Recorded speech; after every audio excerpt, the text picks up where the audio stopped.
The piano was coming from inside a building that was supposed to be locked. Clarenko stopped on the corner of 8th and Marston with one hand still raised for a cab she no longer wanted.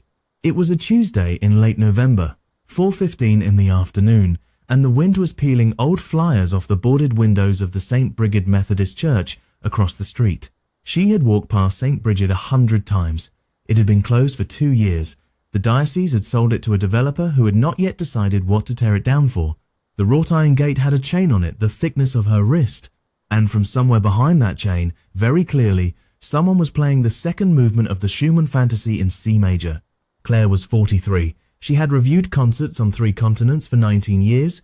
She had heard the Fantasie performed twice by the Russian-trained virtuoso whose recording her father had played on Sunday mornings until the day he died. She knew this music the way other people knew their own pulse.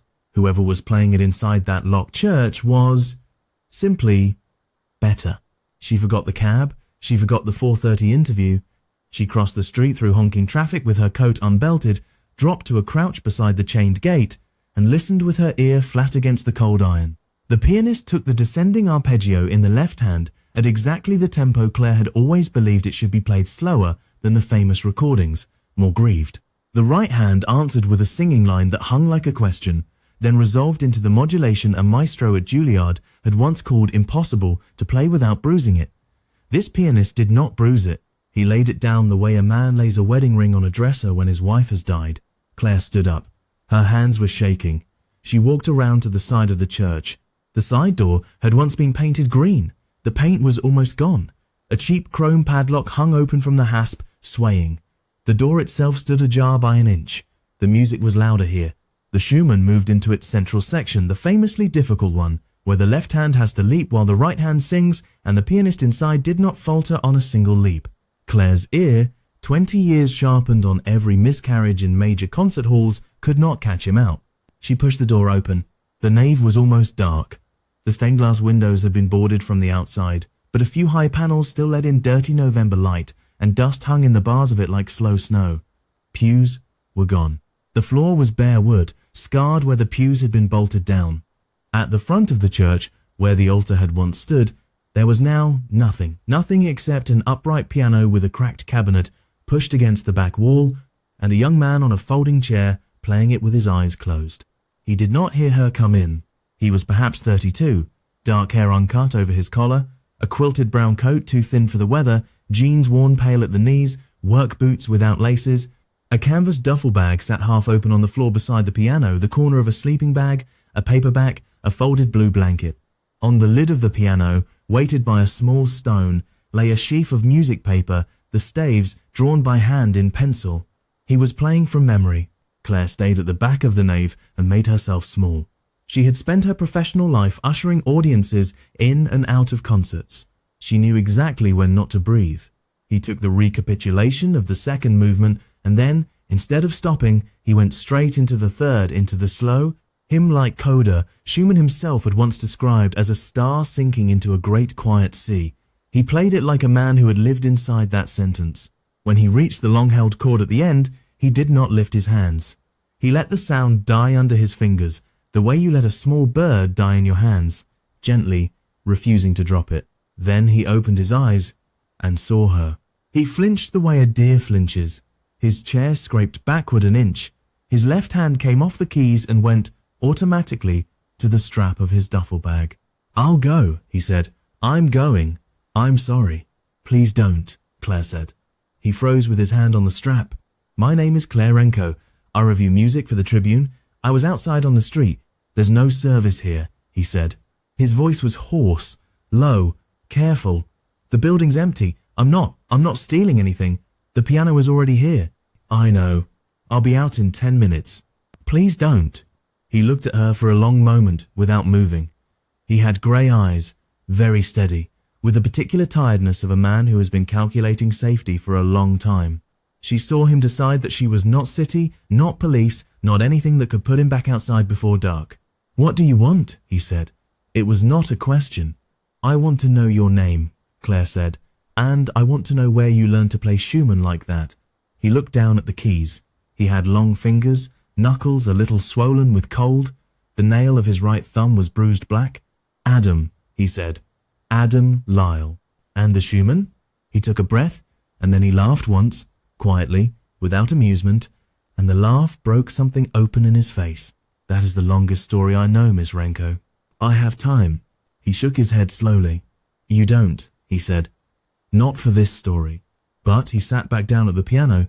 Claire took 2 careful steps forward and stopped at what would have been the front pew. She did not sit. There was nothing to sit on. She put her hands in her coat pockets and waited. Adam Lyle looked at the keys. My mother taught me, he said. She was a piano teacher in Cleveland. Beginners, mostly, in our basement. She started me when I was 4. She died when I was 19.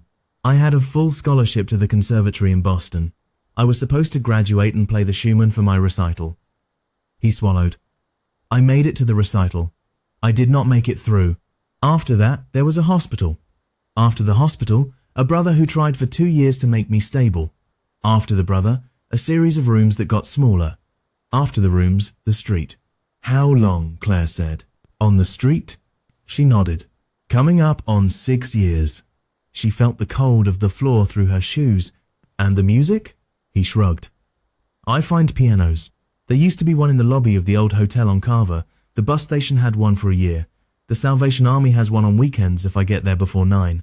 And, he gestured at the cracked upright, the developer left this one because moving it costs more than it's worth. I found the side door 6 weeks ago. To play. To stay myself. Claire looked at the sheaf of pencil music on the lid.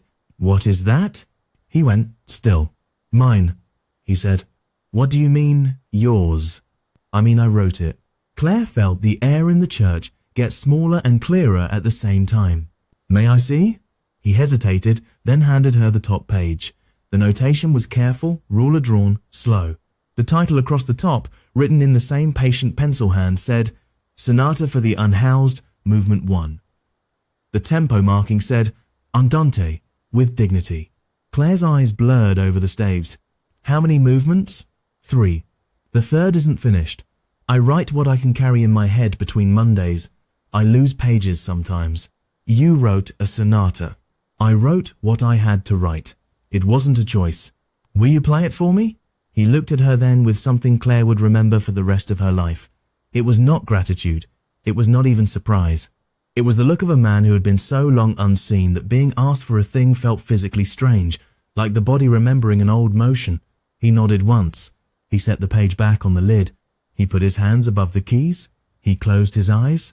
He played his own sonata in the empty nave of a church that was no longer a church for an audience of one woman in an unbuttoned coat, and Claire Renko, who had heard everything, heard something she had never heard before.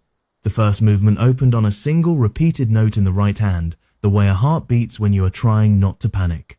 The left hand entered underneath with a slow walking line, and the walking line was not melodic, it was the rhythm of someone counting blocks to a shelter. Then the harmony bloomed, suddenly, into a major chord so warm it seemed to put down a coat over Claire's shoulders, and just as suddenly was taken away again, the way warmth is taken from anyone sleeping outside in November.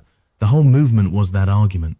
The cold and the kindness and the cold, set against each other in counterpoint that Claire knew, in the part of her trained to know, was the work of a composer who would have been called major in any conservatory in the world. The second movement was an adagio, it was a hymn. It was, Claire understood by the fourth bar, written in memory of his mother, the right hand carrying a tune so simple a beginner could have played the melody, the left hand surrounding it with the chords a teacher would have taught the beginner. He was playing both parts. He was playing the lesson and the love. She put her hand over her mouth. The third movement, the unfinished one, began as a slow build. Single notes, low in the bass, climbing one at a time. A pattern began, doubled, tripled, gathered force. It became a march. It became a march that was not military, that was not triumphant. That was the sound of a man walking on stage on his own legs after 6 years of being asked to walk in a circle. The right hand took up a theme. Claire recognized it was the warm major chord from the first movement, the kindness, the coat over the shoulders, but now it was being held, sustained, refused to be taken away. The left hand drove it forward. The march built, and Claire knew, by the sound, that the next bar was where he had stopped, that there was no more music after this, and Adam Lyle, in the empty church on a Tuesday afternoon, lifted his hands off the keys. The chord hung in the dust. That is where I am, he said quietly. I do not yet know how it ends." Claire could not speak for a long moment. "Adam," she said finally, and her voice was not the voice of a critic, "I need you to listen to me." He waited. "I have spent 20 years writing about people who play the piano. I have heard the best living pianists in this country. I am telling you this so you understand what the next sentence costs me. What you just played is the most important new piano music I have heard in 15 years.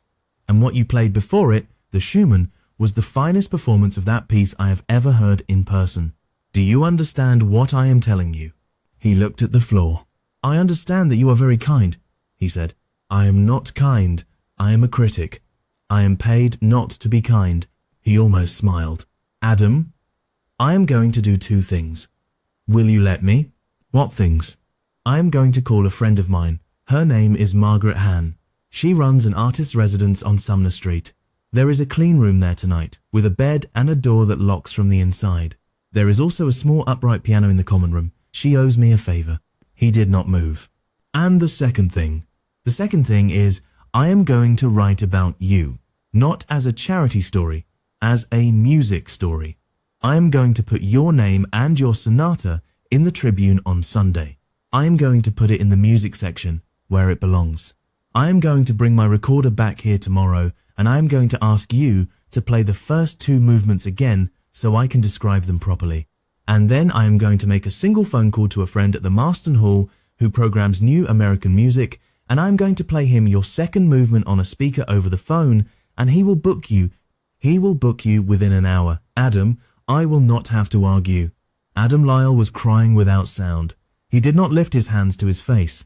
He simply sat at the cracked upright and let the tears run down his jaw and onto the front of his quilted brown coat. "Why?" he said. "Because the music is real, and because the world's failure to notice it for 6 years is real too, and one of those things I can do something about today." He nodded, very slowly.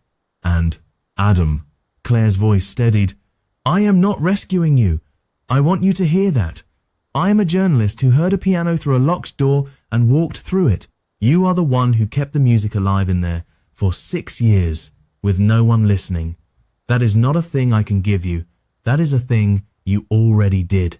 He sat for a long time with his hands resting on the closed keyboard cover. The dust moved in the high light. Somewhere on the street outside, a car horn went and faded. "My mother used to say," he said finally, "that music is the one thing nobody can take off you. They can take the house, they can take the recital, they can take the name on the program. They cannot take the music." He looked up at Claire. His grey eyes were clear. "I did not always believe her. Do you now?" He thought about it. "I am beginning to." Claire drove him to Sumner Street that evening in her own car. Margaret Hahn opened the door in a paint-streaked apron and did not ask any questions she had not been told to ask.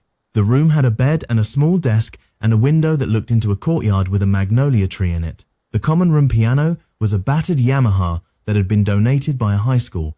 Adam Lyle ran a finger along its keys and did not play it that night. He showered. He slept 14 hours. Claire's article ran on the front of the Sunday music section. It was titled, simply, "Sonata for the Unhoused." It described the Schumann and the cracked upright in the empty nave of St. Bridget and the penciled staves under a stone, and the composer who had written a major work in his head between Mondays for 6 years because the world had not seen fit to give him a roof. It did not use the word tragedy. It used the word dignity 4 times. Claire's editor cut it once. Claire put it back. The editor let it stand. The Marston Hall booked the premiere for a Thursday in March. Adam Lyle, in a borrowed suit, walked out on his own legs, sat down at a 9-foot Steinway, and played in front of an audience for the first time in 9 years. He played the Schumann Fantasie, then he played his sonata. The third movement, when he reached it, did not end on the held chord above the dust. He had finished it. The march resolved upward into a slow, sung major key benediction, and the last note he held, with the pedal down, until the whole hall was holding it with him. The audience did not applaud at first. They waited, the way an audience waits when something has changed in the room. Then they stood up. Claire Renko, in the third row, did not write down what she saw. She had already filed the review. She watched a young man in a borrowed suit accept an ovation he had been writing toward for 6 years in an empty church, and she thought, for the first time in a long career, that her job had been, finally, simply to open a door. Adam Lyle bowed once. Then he walked to the front of the stage, very straight, and he said into the microphone in a voice that did not shake, "This piece is called Sonata for the Unhoused. It is dedicated to my mother, who taught me that music is the one thing nobody can take off you. She was right." He bowed again. The hall, on its feet, did not sit down for a long time.